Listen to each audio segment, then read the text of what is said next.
Hey everyone. So while it's slow, I just wanted to talk about the strategy I use with the EMA and MA crossovers.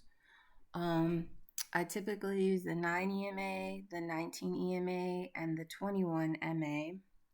And these are exponential moving averages and simple moving averages. So my 9 EMA is the dotted blue line, and the 19 EMA is the green line, and the 21 MA is my white line. Um, this is the 5-minute time frame. You can see it up here and down here. And I just wanted to kind of point out the relationship so you kind of know how long you should hold a stock for, when you should get out, like what are the signs.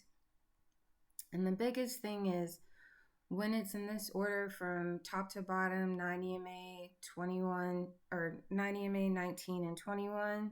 See how it's bullish and it's respecting the 9 EMA here.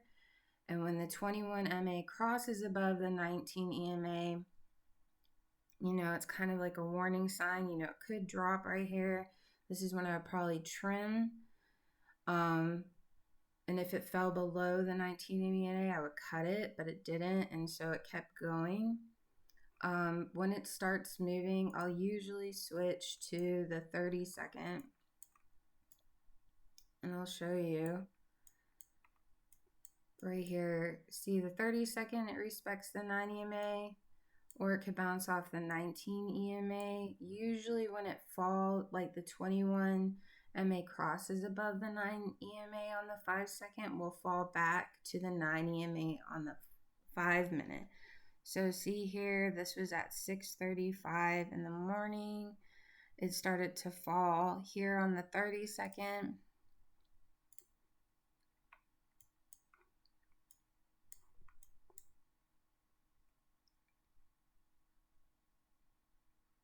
And 6:35 here.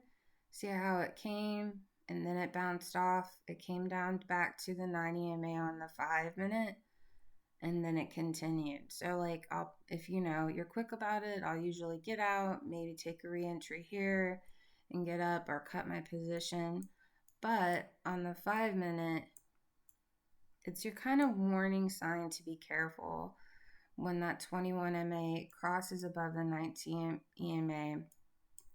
And you'll usually get typically one more bounce and then a drop. But when it crosses above the 9 EMA on the 5-minute, for sure you should get out. As you can see here, this is what happened. So let's see, this was at 10:20 or 10:15. It started falling here. Let's look at the 30-second.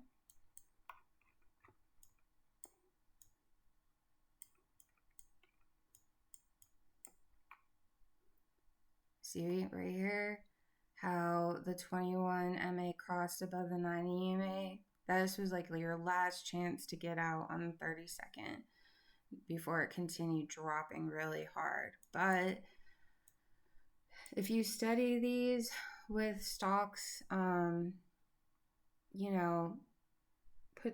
in these trend lines here, these indicators, and if you study, you can see the relationship with it. I use a couple other EMAs and MAs, but this is like your basics of, is it safe to get in? Should I get out? Should I let some runners? And like I said, this typically works on high momentum stocks like STI. INDP is going right now. And see on the 5-minute, it was respecting it. And on the 30-second here, it was respecting the 9 EMA. But as soon as that crossed over, that 21, we tanked. So that's something to keep in mind. So for entries, I wait until this 9 EMA crosses above both of them. It has to be the trend line, not just the candlestick. Going back to STI, as you can see, when it crossed over both of them, it goes up. But see how it didn't cross here? It continued to go down. On the 5-minute, it'll look like it's going up, but if it doesn't actually cross, you'll continue to go down. You have to wait for the actual trend line to cross. Otherwise, it's just kind of like scalp opportunities right there. Hopefully this makes sense. This was just a really quick video to kind of help you what to keep a watch out for. If you're trading on Webull on your phone, you cannot see these indicators on the 30-second time frame, just the 1 minute and 5 minute. And that's why it's kind of ideal to use a computer for this. And another tip I do is like when you're up 5 to 15%, I'll cut my position in half, and then I'll put a trailing stop loss of like 3% on it just in case you get these big moves. A trailing stop loss will track the highest one, and then it'll cut your stop loss. I had mine at 3% right when it goes down in 3%. And it's really good to have if you have knives, or if you just have a regular stop loss order, you can move it.